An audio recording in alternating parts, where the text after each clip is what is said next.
Hello, everybody. It's a rare day that we're running early, apparently, so that's a good thing. Why don't my panelists just come on up on their own?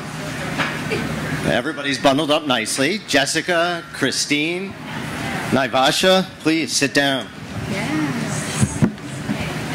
I'm glad you got here early like I did, or else there would have been, you would have been doing some fill time. Yeah. I could tell some jokes. Not really. So, first of all, I'd like to thank Brand Innovators for putting on a terrific event. I think they deserve a hand, so let's all thank them. I'm really excited about this panel on a number of levels. First of all, I don't think it's any secret that streaming, HBO Max, and some of the other major platforms are really at the center of the cultural zeitgeist right now. And this is particularly meaningful for me on both a personal and professional level. I shared with my panelists that I spent 20 years at the combination of Turner Broadcasting and Warner Brothers, so I am intimately familiar with the HBO brand, now more so the HBO Max brand, and I have a particular affinity for it. On a professional level, at Scripps Networks, we have 9 over-the-air free television networks. And you might say to yourself, well, how does that integrate with HBO Max? Well, it does in this format, that we have a variety of networks reaching consumers mostly with digital antennas, consumers who have either cut the cord or have been cord nevers. But where they intersect is they are heavy streamers of platforms like HBO Max. So we sit in this middle of reaching consumers who don't have cable, but often are consumers of platforms like HBO Max. So I think today is really a really good opportunity for everybody to learn about this platform that really has caught on fire recently. So just a little fire, just a little fire, and maybe more fire. Maybe at the end we'll ask easy questions like the meetings you're having with David Zaslav and how you're going to integrate Discovery. I'm sure you're ready to go public with all of that right now. But if you don't mind, if you could give Jessica and all of you, Naivasha and Christine, if you could just give us, a brief overview of what your role is at HBO Max and how, if at all, you integrate with one another on a day-to-day basis. Do you want me to start? Sure. Sure. So I'm Jass. I am Director of Multicultural Marketing. HBO, formerly known as HBO. We've had a multicultural marketing for about 15, 20 years. I've been at the company 13 years. So we are not new to the multicultural landscape. We are called a center of excellence. We work across a portfolio with HBO and HBO Max to really elevate, reach, and touch the multicultural audience, which for any streaming service understands the importance of that market to be successful. So my team, I lead all Latino and Latinx initiatives. We were just having a nice event for a show called DMZ, which stars Rosario Dawson, Benjamin Bratt, EP'd by Ava DuVernay and Roberto Patino. Essentially, we bring to life the multicultural talent above and beyond the line. We elevate it. We make sure that those voices are amplified through marketing, through press, through doing stuff like this as well. But our team is a center of excellence within Warner Brothers Media. And that's kind of the role I play, but I lead Latino specifically. Naivasha? Yeah, hi, I'm Naivasha Dean. I lead up Editorial for HBO Max, all SKUs, all domestic SKUs. So what that means is after you press your purple icon to enter into our world, everything that you see and interact with is curated by my team, partnering with a really robust machine learning and personalization, but we have a human touch to everything that we do. So you can kind of think of me as like the editor-in-chief of a magazine, but it's the app itself. So as you're turning the pages, looking at the curations, reading the copy, looking at the designs, my team puts that all together. And then we also do title selection and content strategy for other growth channels like email, push, our .com pages. That's really where I intersect with Christine, and she'll speak more to that. And then in terms of Jass and her team, we put multicultural audiences at the forefront of all of our strategies. So we use her center of excellence to inform a lot of our work, and I'm going to talk a little bit more about that later. But yeah, so it's a great partnership. Christine? Thank you. Hi, everyone. I'm Christine Miller, and I'm the Senior Director of our CRM team at HBO Max. So that focuses on our email, push notification, and in-app channels. So anything that goes out through these channels, whether it's marketing or transactional or product, any kind of notifications that go one-to-one, like direct-to-consumer, is run through my team. So that includes the audience segmentation, the calendar management, the building the creative, all the approvals, just kind of everything under the sun that's operational is what we work on. And so we partner closely with both Naivasha and Jass's teams in that everything we send that requires curation, which is most things, goes through Naivasha's team, so that we make sure that we have kind of that human touch and that editorial perspective on everything, whether it's like, if you liked Euphoria, maybe you'll like these shows, or it's just this is what's trending, and there's strategy that goes into all of that. So we work very closely with her team to accomplish that. And then anytime Jass's team comes up with these really beautiful brand campaigns around all kinds of different multicultural initiatives, then we'll partner very closely with them to ensure that our supporting campaigns are very on brand and look and feel a lot like the sentiment of those campaigns, so that there's a real good consistency across channel. So I think that all makes sense of how you integrate your efforts so you're consistent, with the brand and reaching the consumer. Naivasha, clearly creative and editorial, is very sexy, but at the end of the day, it's a job, and it's a job that requires strategy, understanding your consumer, etc. So how do you go about thinking about that? And what has been some of your favorite curations, either on a personal or professional level? Thank you. And I'll ask for your two favorites as well. Yeah, thank you. So we're a really data-driven, performance-driven team. So we have a lot of great dashboards and reports that inform our day-to-day strategies and initiatives. We also have a lot of inputs that go into all curatorial decisions. You're balancing what's important to the business, what's important to the content strategy. We work very closely with our product team on the builds of all the pages that I referenced.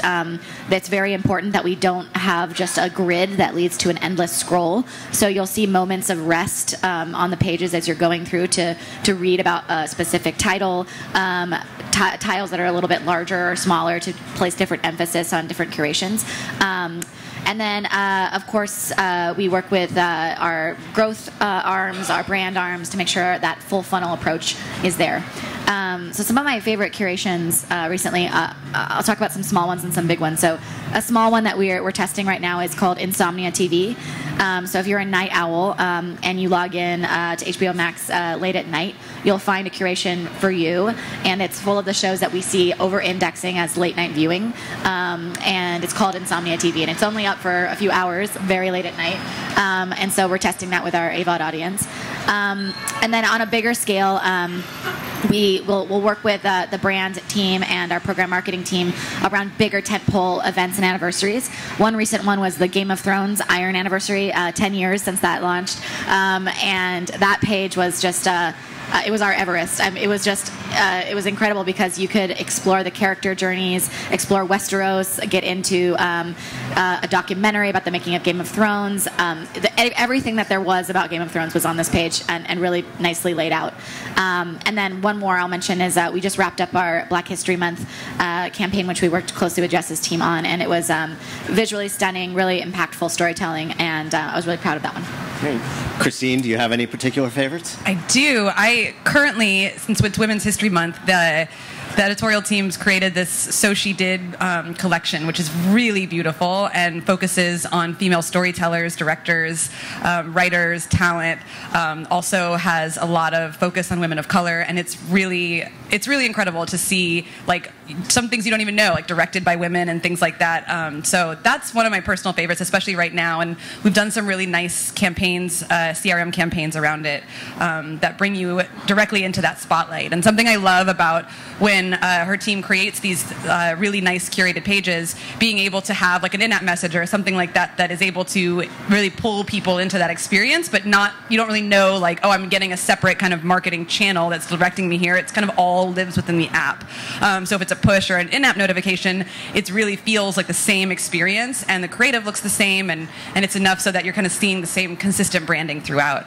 I think it's also cool to note that we have different personalized APIs in our email campaigns and push notifications that can that can automatically pull in a lot of these things, like personalized for you, or just added, or you'll like this, but that we ensure that in addition to that, which is important, that we have that human touch that Naivasha mentioned. So a lot of our emails will have, elements that are automated and personalized and modules like that. That's like the science behind it. But then we also ensure that we have manually curated spotlight moments, just to ensure that like prestige and that white glove human touch goes throughout all of our programming, even when it's at scale. Jess, any that stand out for you, either personally or professionally? Yeah, so I will say that our voices pages are ones that we spend a lot of time curating by humans. And right now we have a collection called Latinas We Love, which is Women's History Month. So it just feels special because if you're you like Latino content or you're a Latina, you can go to a space that has a human touch, that someone has curated that content for you. So you don't have to, find and search, right? So to me, it's really that going to the page, working very closely with Naivasha's team to curate something that allows us to just kind of hang in there, right? Like, oh, I like this one. Oh, I'm going to like this one. I'm going to like this one. As opposed to like kind of searching and finding your way around it. So we spend a lot of time and energy curating it, and then my team promotes it, right? So we build these beautiful sizzle spots that we push out on our social. Social is king right now, so everyone's looking at that, especially Latinos over-index in consuming the content. So we go where they're at, but we work very closely to make sure that it's a human. It feels like your tia picked that movie because, oh shit, this is the movie we're all going to watch, right? So those, I would say, are my favorite. So let's talk about that and push that a little bit further, because in your role, you need to engage audiences wherever they are and whenever they are. So talk about some of either the broader strategies or some of the tactics that you do to try and reach this audience, at the right time and in the right place. Yeah, so I would say that we do a lot of touching. And then, yes, there's reach, but touching is really where you get the multicultural community. We are an audience that really does the, if J-Lo, I always say this, if J-Lo tells me to buy a lip gloss, I'm going to buy that damn lip gloss. So we are very influencer driven, right? So we really tap into community and brand ambassadors, influencers that are specific to kind of what we're doing. So they are going to have the audience that already likes this product, already likes this movie, already likes this thing. So we really tap into them to kind of amplify the messaging. But my team's job is we are direct to consumer.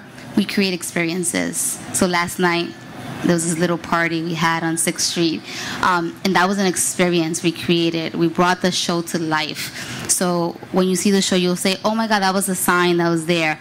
That was that thing that was there. The talent was all there. We create experiences that the people who we invite to these will now go out into the world and basically do my job for me, right? Mm-hmm. They're there, so we tap into the community, we tap into the right people, and we build engaging experiences that will go onto social and catch on fire and trend. And so that job, so when I go to sleep, work continues. So apparently a 57-year-old white male moderator was not your target audience, because I was not invited to that party last night. Though I would have been the coolest person there if only you knew. So, Christine, but now it's up to you to utilize the data and the analytics of understanding your target audience to bring everything she has to life for that specific consumer. So talk about that a little bit. Yes, that's very true. So when we do our audience segmentation for our campaigns, I like to think of, a lot of times people think of personalization in CRM as like fill in the blank. So like, hi, Christine, like here's a show for you, or things like that, which is true, of course, but I feel like that's also sort of old news, and it's kind of now personalization is more around like the fact that you're getting this email at all is a personalized aspect. We send 200 plus ad hoc campaigns per month, but obviously people aren't getting 200 campaigns from us a month. You might be getting a few. And so they're very, very narrowly targeted, and we get that targeting not just by gut instinct, we get it because we rely on teams like Naivasha's team, like Jessica's team, like our paid media team that have a lot of these data behind it, and also that have that element of, well, this show is made for people that like this kind of similar content. And so we really don't do any targeting based on demographics. I feel like the age of demographics is really slowly dying, and or quickly, and I think that really it's much more focused on behavior. So it's around, in terms of marketing, so it's around like behavior based. Like if you like this, you'll like this. If you do this behavior, then you might also be inclined to do this kind of behavior. So a lot of our segmentation is very behavior based, but then we, again, with the human touch element, will get recommendations from the teams that are closest to these shows and these titles that know exactly the other kinds of titles that are most similar, the experts behind these brands that we can then hone in on. So it's, again, a mix of arts and science and how we pick a lot of these audiences. So I'll ask this of all of you, but Naivasha, in such a fast-moving environment, not only with technology, but pop culture, what is hot, who's in, who's out, I'd like to hear how your teams actually get together and brainstorm and plan, because it can be a bit of a moving target at this point. Yeah, absolutely. So we have what we call our long-range plan, which looks out a year, essentially, and that's long range. And it's a document that collects inputs. So there could be a lot of inputs for making a decision around a curation. Everything from winning time is premiering today, to it is Ross's birthday from Friends. And those are two very different inputs, and maybe one of them is not going to be considered. But it's important to look at all of the inputs at hand when you're planning out your page, your calendar, your homepage for any given day. Things like of course, content slates come into play there. Those change, right? Dates change; they move around, so you have to be nimble. Seasonal impact. It's Halloween. It's Black History Month. Those things. So a lot of that stuff can be planned in advance. So when we sit down to brainstorm, we're looking at all of that information in one place. Of course, there's always curveballs, whether it's something in the zeitgeist that would influence a choice that we made yesterday is all of a sudden not going to land right, and we need to pivot, or things like award shows. We try to plan ahead for what we can expect, but we do need to be ready to change the copy, put up the stuff that won, and be nimble. And so we're working during those times when those shows are on. So it's a combination of planning ahead and then being really reactive and nimble. Well, okay, so this is completely improvised because I just thought of it. Speaking of being nimble and acting in the moment, Larry David did you no favors the other day, right? By pulling at the last second. I'm sure you had a lot of planning around dropping his special. That must have been an oh my God moment. Those moments happen all the time. We're used to it, and we take it in stride. So there's things in place to reshuffle the calendars and kind of and react. And the nature of the business is that the content shifts all the time for various reasons, and so we have a lot of contingencies in place for a situation like that. Okay, I was looking for the freak out moment, but that didn't happen.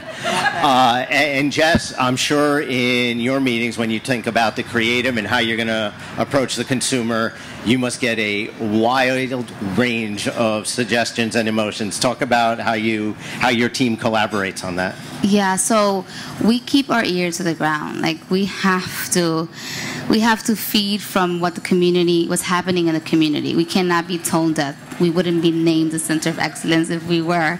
So we have to be like, oh guys, right now in the AA community, we cannot be talking about this. We got to pivot. We got to stand by this. Or in the Latino community, this is really the messaging. We can't go out here trying to be like, let's do this, even though it was planned. Plans get scrapped all the time. So we do long lead. Long lead doesn't really work that well in my world. We're a little bit more, we throw an event in 2 months because that's the nature of it, right? So we have a really deep-rooted connection to the community. We're very in touch with the film festivals, with the activists. I mean, those are the guys, right? So we meet with them regularly. We collaborate with them regularly. there's a lot of artists and poets, and I mean, those are the kind of revolutionary folks that we always want to keep in our back pocket. But we feed off what's happening in the community. So for last year's Latino Heritage Month, our theme was Moving Palante, which means forward. We had just launched a social audience initiative called Palante, and it made sense. But what was happening in the Latino community, it was this sense of we have to move forward as a group. And that was our theme overall for Latino Heritage Month, and it landed really well, right? But it landed well because we were talking already to those guys, what's happening. My staff is young because I send them out to figure out what's happening in the world and kind of report back. But that's how we have to stay in touch with the community, or else we're not talking the same talk. Well, it's interesting you say that. You're talking about the social media aspect and how things can rise and fall really quickly. One of my colleagues who runs one of our networks that's targeting the AA community, Bounce, said you don't want to get on the bad side of Black Twitter, because that is not a win by any means. Christine, right? Christine, talk about your team. Yeah, so my team, so there's 10 people on my team, and it's been really important to me to create a team that really represents the country that we're promoting to, and the content that we're promoting. I think HBO has a really strong history of having incredibly diverse, incredibly prolific kind of storytelling across every different demographic, and I wanted to ensure that the team that we create to represent our CRM program is similar to that. So we have a really beautifully diverse team, and we focus in different areas. We have teams, part of my team focuses on testing and insights, in the sense that we always want to be testing and learning something. So something that might work for a newsletter might not work for a premiere, which might not work for a finale, which might not work for a new episode, and we have a lot of different beats in our campaigns. So every single original that comes out, HBO original or Max original, we have someone on my team dedicated to promoting it for our campaigns, and they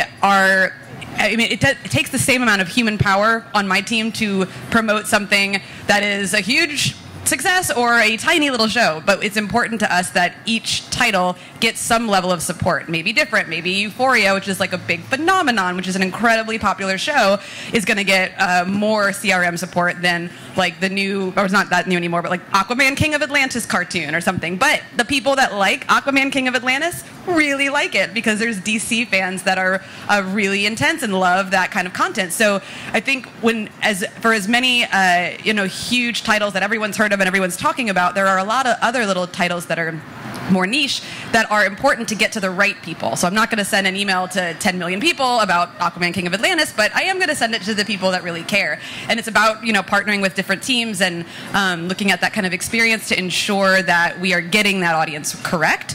Because I think that for the people that might come in for the Successions or the Euphorias, those people might stay for the smaller shows like that because they realize that this is not something I saw on a billboard. This is not something that's been everywhere, but it really kind of helps drive retention. So I think that's an important part of what we do. Well, you folks mentioned, and clearly the statistics prove it out, who are heavy streamers and viewers of all television content. So diverse audiences, the way we look at it at Scripps is, with 9 networks, we try and cater to these diverse audiences, whether it's Bounce, reaching the Black audience. We have those who love news or unbiased news with news. Talk us through curating for these diverse audiences and how you think about them or segment them. So, Naivasha? So Jass mentioned earlier our voices pages, so I can expand on that a little bit. But we have a strategy on our teams, our community strategy, and it's always on. So what that means is that week over week, month over month, we always are putting together a menu of curations that can go across the app. That support the storytelling of our diverse audiences. And so there's always going to be those stories, and they're going to be packaged in that way across the app at any given time. So not tied to a cause month, not tied to any specific, original, or that's not a dependency for that storytelling to be featured for us. And we have a team that's actually focused on just doing that. And then we also have on the homepage our voices collection. So that's Nuestros Voices, LGBTQ plus voices, Black voices, and API voices. And those are evergreen collection pages that highlight those storytelling from those audiences. And we can use those for Black History Month, for example. It gets a takeover, but it's always there. So when Black History Month ends, that page is still there and it's still accessible from the homepage. And so when we get a great new premiere for a show that fits in one of those categories, we can again bubble it back up and make sure that people can find other content in those categories.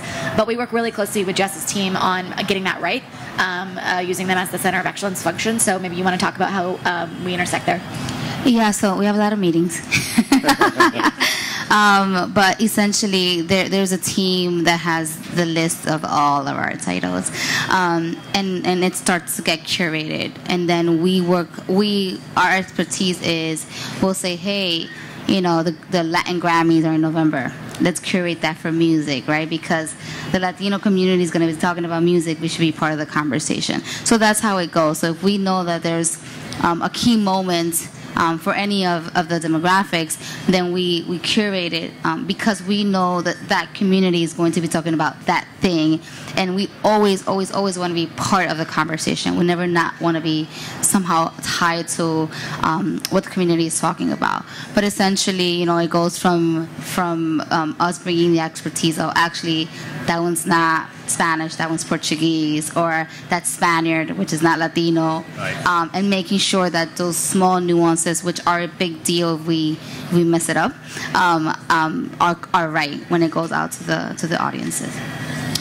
So I think what among the things that the pandemic did was it accelerated the trend that was already happening of viewers migrating to different platforms, accelerating the growth of the HBO Maxes, Amazon Prime, Disney, etc. So, Christine, I'm curious, over this period of time, from pre-launch to during the pandemic to where it feels like we're hopefully coming out of it, what were some of the bigger lessons you learned, or where did you see you had to do the biggest pivot throughout this process?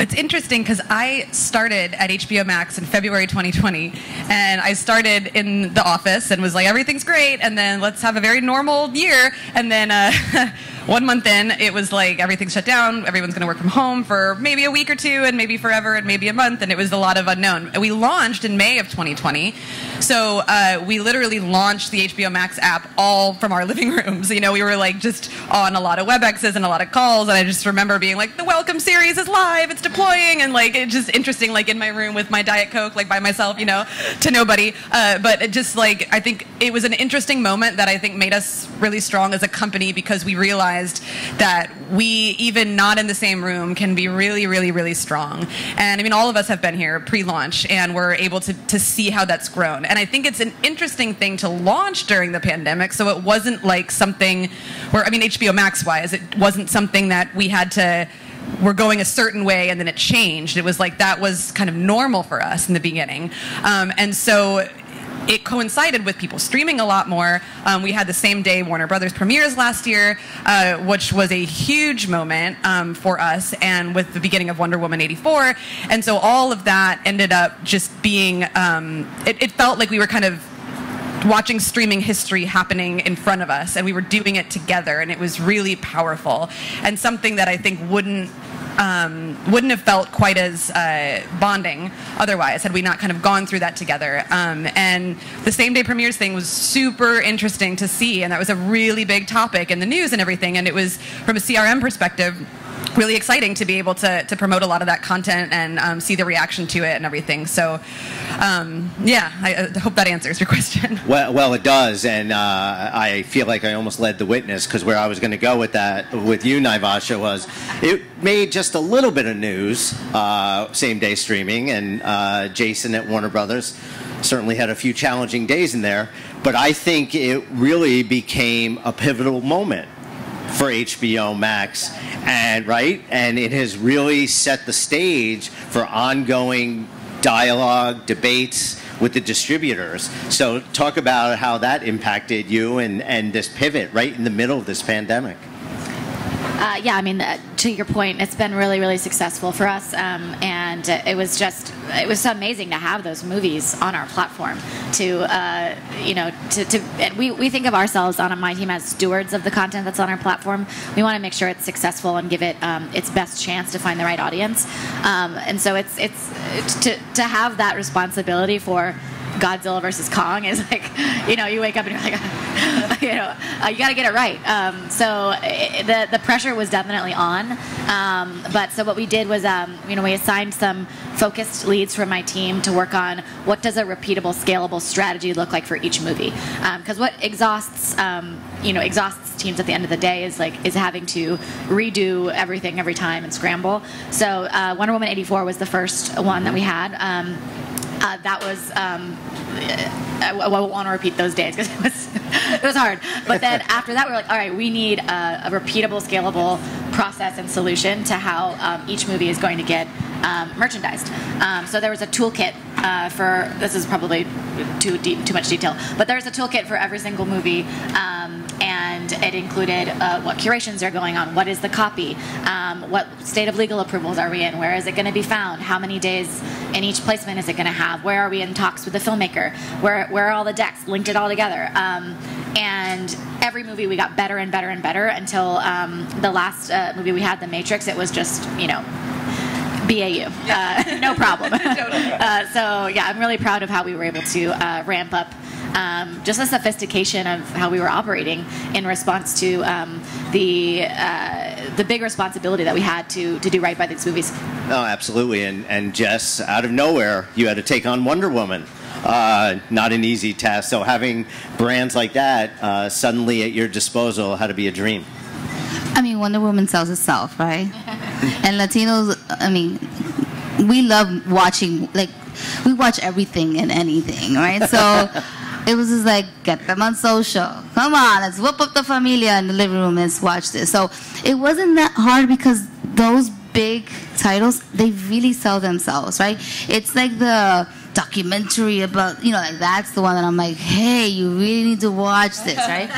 But, The Matrix, olvídate. I mean, we have the whole 7 people in the living room watching it. So it was not that, my job was not as complicated as these guys. It was not. I have one more thing to add to that's a great reminder that, with each of these brands, I think something that was helpful for me was with each of these titles, it really kind of made us push ourselves from a creative perspective to, as Naivasha said, really do right by these titles. So from the email perspective, we were able to think about things like with Godzilla vs. Kong. The email itself was just a really beautiful email, a poster size kind of key art. But if you look closely, you see that the helicopter wings are whirring in the background, the fog is actually moving, and so it was a lot of work goes into these details. But because we have a responsibility to such big names and big franchise titles, we're able to kind of push ourselves to go that extra mile. And maybe some people noticing or not noticing helicopter wheels in the background whirling is not one thing or the other. But when you do that and you have Wonder Woman's shield shines when you open the email, and you have moments like that that are repeatable and that you do and that are consistent, it just kind of adds a level of brand sentiment and a level of prestige, so that as you see each thing over and over again, you begin to expect that from the brand, and you begin to associate the brand more and more with quality premium content, which it really is. Well, I have more questions, but I feel like I don't want to hog the stage. There's a reason why it's very crowded out here besides you folks, the brand you represent. So feel free, if people want to ask a question, I'm more than happy to take any of those or have them. Yes, sir. So congrats on Euphoria. It's probably the first massive hit for Gen Z where it was a point of viewing. Over 16 million average streamers. I think it streamed 80% of total viewership. So it was a max, right? How do you keep Gen Z engaged moving forward now that Tony Soprano is Zendaya? How are you going to use non-traditional media channels to keep this younger audience that's harder to get now engaged to grow up with HBO Max like most of us? If you don't mind, I'll summarize the question because maybe those in back didn't hear. Congratulated them on Euphoria and its popularity in reaching Gen Z.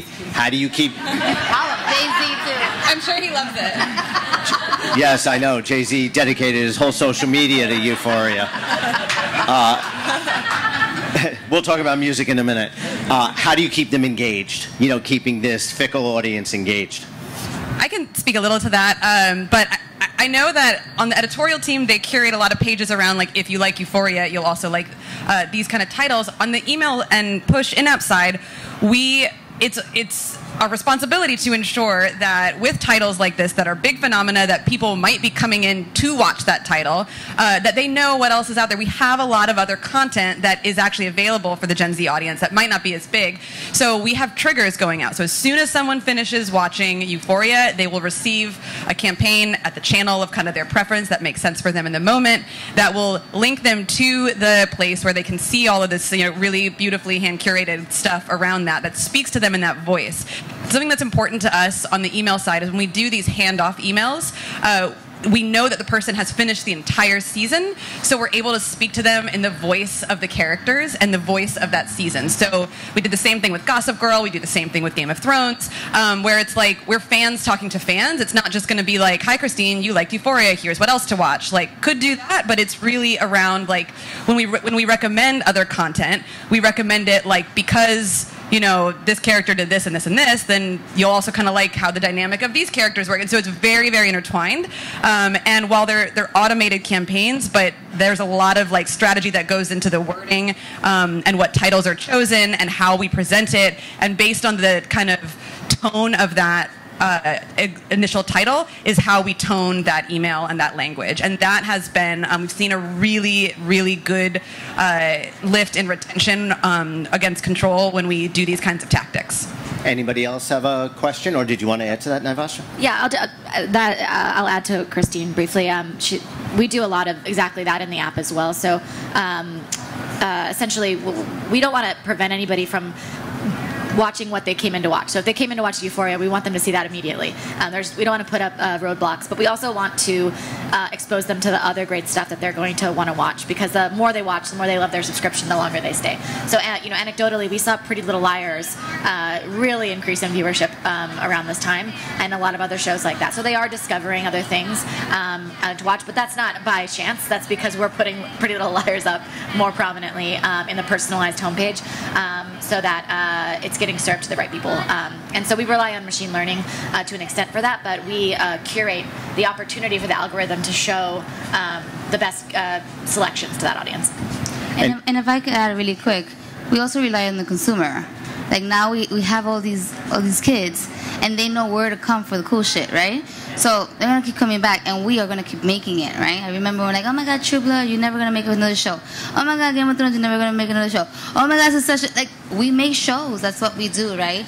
So we'll continue to make shows. We'll continue to market the heck out of it, and those kids will continue to come back because they know where to come back to. So I think we just gotta keep them engaged, and then we're good. Is there another question? Otherwise, yes, sir, in the back. Hey, you really know about bullshit. So my question to you is, how do you stay tapped in with your team and ensure that like you're building a fire for kids who like bullshit with you? I hire cool people, so my team is here right now. Yes, I really do. Yeah, I see you traveling armies at HBO we have Max. to. Yeah, that's good. We're a protective Nice. familia. I like that. But that's honestly, remember when I was like, I send my kids out. I'm the veteran of the team, so I send my kids out. But no, we continue to hire people who are like really into the community. I mean, these kids nowadays, they're like, oh, I started a nonprofit. I was like twiddling my fingers when I was this age, right? So we hire, they're go-getters, they're activists, they want to change the world, right? They're out there changing the world. So I tap into that. I tap into what they're good at, what they're passionate about, and they bring that to me, and we brainstorm. And no idea is a bad idea. We had real tattoos last night, because I was like, you think we could do tattoos? They were like, yeah. And I'm like, all right, boo, go get me a Latino tattoo artist in Austin, Texas. And we found 2 females. And guess what? Now, like, they are in love with us, the female tattoo artist, and that creates another cool shit, right? So it's the team, and it's tapping into who's hiring now? We had the latest DJs in our spot, right? Because I have the team who's like, I just heard the sounds of this DJ and they're they're coming up in my feed. We want them at our event, right? That's how you kind of do it, but it's my team. You know what? Since you're talking about it, I think one of the nice ways to end is let's talk about hiring. There's opportunity out there for young people, but it's a very competitive field. So as a public service to the young 20s who want to work, talk to us about, Christine, Naivasha, sort of your recruiting process, what you're thinking about when you're bringing on some new folks. I'm very passionate about hiring and about that side of building the right org. I'm grateful that I had the opportunity at HBO Max to be the first person on the CRM team, so I was able to create a team from scratch, a program from scratch, which has been an incredible opportunity I'm very grateful for. So in being able to do that, it was really important to me to be the manager that I'd always wanted to have, as I was kind of coming up. When I was like kind of cutting my teeth in nonprofits, and I was at Ticketmaster, I was at Hulu and all that before coming to HBO Max. And I have an incredible boss now who is our SVP of MarTech that I adore. But, I wanted to make sure that I had not always been treated right in my career from a gender pay gap perspective. And so for me, it was something that I felt strongly about when I came to HBO Max. It's just an incredibly supportive environment, incredibly diverse. And I wanted to say, if everyone on my team, if I have 100 people on my team, which, I have 10, but let's say if it's even 100, and they all got into a room and they all shared how much money do we all make, that they could look around and be like, that makes sense. Yeah, that makes sense. Yeah, that makes sense. Yeah, okay, you make more, but you have 10 more years of experience or whatnot. And in my past lives, that had not always been the case. So for me, it is just incredibly important to have the integrity, even when it's hard. And now it can be hard when there's a lot of competition out there and things like that. But so that's important. And then having a diverse team that represents our consumers, that represents our world, that really, it's not just one type of voice. It's people that we can all learn from each other. We have different experiences. It's a diversity of thought as well as a diversity of race and age and everything else. And that's just incredibly important to me because I want us to all always be learning from each other. Naivasha, besides having a strong bullshit meter, is there anything else that goes into your hiring practices? That's very necessary. But I would, similar to Christine, my team is incredibly diverse because we feel the responsibility to tell the right stories for our audiences. So I won't reiterate it, but exactly what she said. And then we had to scale really, really fast. I was also the first person on the ground and got to build the whole team out, which was a really great opportunity. But we had to build the team so fast. I had a head count of 25 and nobody there 2 months before we launched. So it was fun. We relied on temp agencies, and I would say about 40-50% of my team were converted from contractors, and that's been a really great way to give people a chance that have backgrounds that maybe wouldn't have come through otherwise. I also think that skills are really transferable from other industries and from different aspects. I have I have a handful of journalists on my team. I find that that's a really good fit with a lot of transferable skills, and then a variety of different backgrounds. So being open to people in different backgrounds that way has been really helpful. Great. Well, Christine, Naivasha, Jass, I think you have been informative, insightful, and forthright. And really, thank you very much for doing this. Really appreciate it. Thank you, Michael. Thank you for